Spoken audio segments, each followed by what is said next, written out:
In the barely there light of early morning, Maggie pulls her medium suitcase out from under the bed. She doesn't know if there's going to be a shiva or not, doesn't know what her mother would want, if she wanted anything, if she had any plans. Was she too young for that? Maggie has to stop what she's doing and calculate from the birth year in order to zero in on her mother's age. 63, she thinks, sweat pooling in her armpits at the shame of not remembering. Can you turn that off? She snaps at Lucia, who's making coffee in the kitchen, her phone playing a soothing acoustic guitar playlist. I need to concentrate. The music stops mid-strum, and Maggie feels even worse. She'll pack enough clothes for 10 days, just in case they do a shiva. Her dad is a lapsed Catholic, and she and Ariel weren't raised particularly anything, though when she was small, when her maternal grandparents were both still alive, they would visit from New York to celebrate the high holidays, going to synagogue and eating lavish meals at the rarely used dining room table. She has only glimpses of those years. The softness of Bubby's hands, how everyone said Maggie looked just like Nano, which confused her because he was bald. She does remember her mother crying when the calls came about their deaths, barely a year apart. And she remembers her mother packing, though that seemed to be a constant activity. Now it's my turn, Maggie thinks. She packs work clothes because those are appropriate. Some of her all-purpose jeans and tank tops for lounging around or doing errands in, and the obligatory black dress and heels. Why women need to wear heels to funerals, she doesn't know, especially when everyone ends up poking holes in the grass when they reach the cemetery. What she does know is that it's expected. Are you ready? Got your ID, money, phone? Lucia hovers at the door, clutching a thermos of coffee for them to share.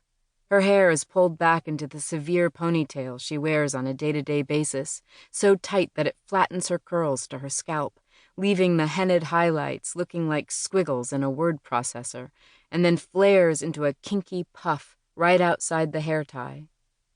Maggie often thinks about how lucky she is that she first saw Lucia with her hair free and wild and flying as she danced. She's attracted to Lucia any which way, but she looks less approachable with this ponytail, more adult and businesslike. Of course, Maggie tends to look similarly grown up when she goes to work, where she still feels like a kid playing dress-up. I'm good, she says, patting her pockets for the items Lucia listed. Her wallet is there. Her ID is in her wallet.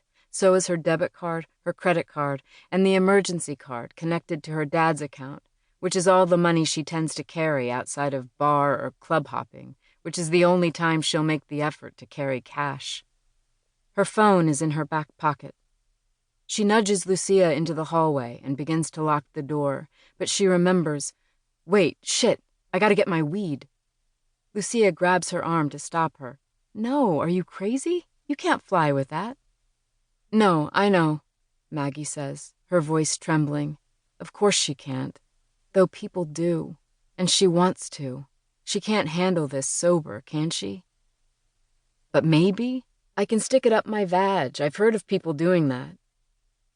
Lucia shakes her head and yanks the door shut all the way. Maggie doesn't know what just came over her. She's always in the mood to get high, but she's not an idiot. This would be the worst time to find out what the TSA would actually do if they caught her. She doesn't fight Lucia on it again, and they walk downstairs and get into Lucia's car. She'll get some when she arrives, she consoles herself. On the ride over, Lucia tries to ask Maggie about her mom, like how old she was, and does Maggie know what happened exactly, and how close were they? But Maggie doesn't really answer beyond 63 and car accident, splat. A sound effect she hopes isn't accurate the moment she utters it along with a loud clap. We weren't, she tries. I mean, I loved her, obviously, but she was weird about, you know. She waves a hand between her body and Lucia's, and Lucia catches it, holds it fast.